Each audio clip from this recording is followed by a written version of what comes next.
In Kanban EV, players are workers in a factory that makes electric vehicles. You will be bouncing to different departments, gathering parts, developing upgrades, making cars, and of course testing them, with all of this being closely supervised by the factory manager, Sandra.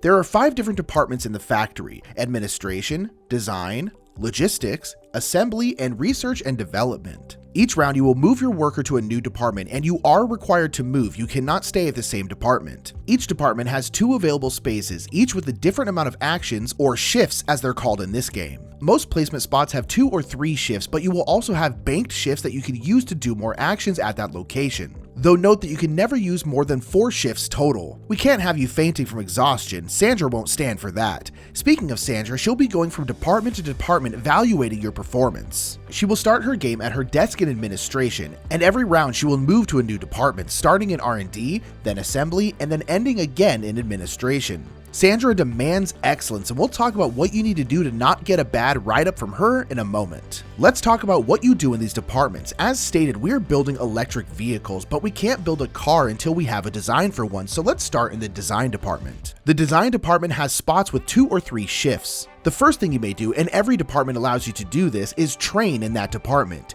Each shift you spend training will move your disc up 1 space. Once you cross the threshold in the middle, you are now certified in that department. Being certified does a few things. 1, you move your certification up 1 number on this track and get a bonus. 2, certification often opens up another action for you in that department that you may only do if you're certified. And 3, it will remove a lock symbol corresponding to that department on your player board.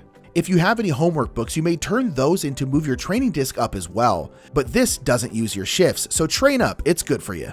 Other than training, you may spend 1 shift here to gain a new design, and you may choose any from the 10 designs available. New designs will go onto your player board here. Your player board can hold 4 designs unless you're certified in design, in which case you can have 5. If you are certified, you may also take this action as well, which is the same as the previous one, except for now you may take designs off the top of the central stack here as well. Note that if you take a design for the first 2 columns, you will gain the bonus of a homework book or a banked shift. Whenever you gain a banked shift, you will move up this track. Whenever you use a banked shift to do more in a department, you will move down this track.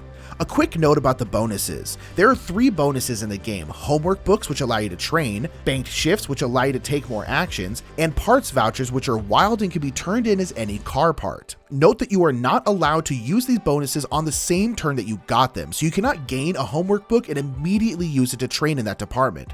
To build and upgrade these designs, we need some car parts, so now let's go over to logistics. In logistics, you may use a shift to place out new car parts, and this will also gain you a banked shift. You will orient a Kanban order card in this space here with 4 car part symbols on one side of this line and 2 on the other. The car parts are bisected by this line, and you will then fill in matching car parts. For example, if I put this order here, I would place 2 batteries because the batteries are above the line and matching these 2 here.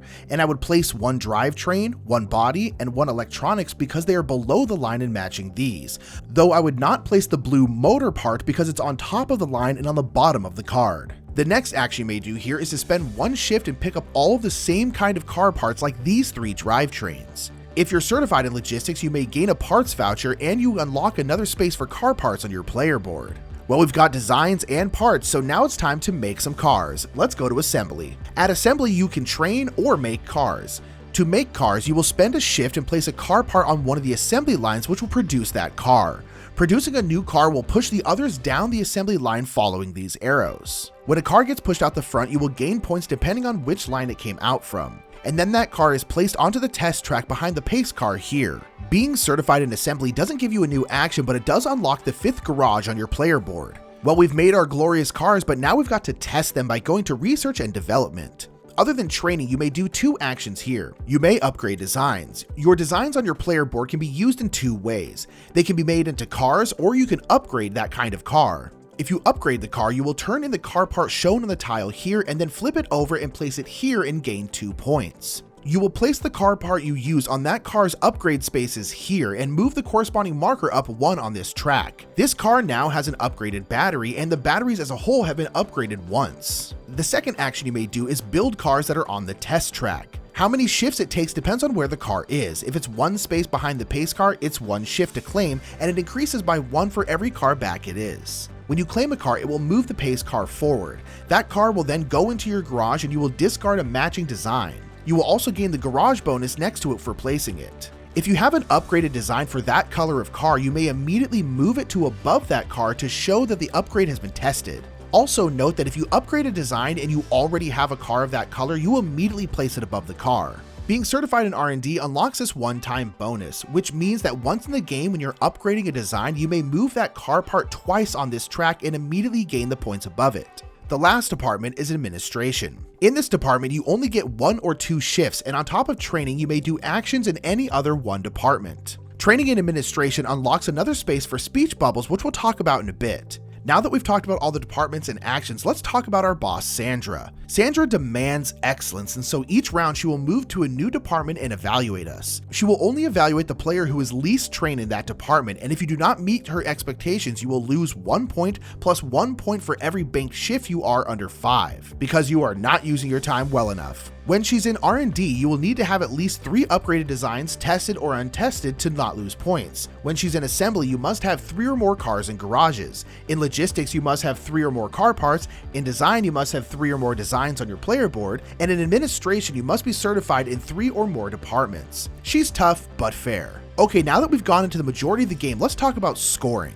Scoring will happen multiple times throughout the game, and there's 2 different kinds of scoring. When Sandra reaches administration again, at the end of that round, we will have end of week scoring. And when the pace car reaches these yellow areas, we will have meeting scoring. The end of week scoring will score cars in your garages. For each car, you will score 1 point for each upgrade that car has, and you will gain an extra point if you have a tested design above that car. So in this case, the green car has 3 upgraded parts, and I've tested it twice, so I will gain 5 points for every green car. The meeting scoring is where we will use these speech bubbles. Throughout the game, you will be gaining these speech bubbles, which you will turn into your colored bubbles when you get them. You will use these to speak up at meetings. During meetings, you will score various meeting cards. 4 are on the board, and each player has 3 in hand, one of which they will have to play. You will play a speech bubble on a card to score it. These score in a number of different ways. For example, they could be for having cars in your garages. In this case, I have 3, so I will want to claim the 3-time spot, and I will score 2 points 3 times. Players will claim meeting cards until they run out of speech bubbles or decide to stop.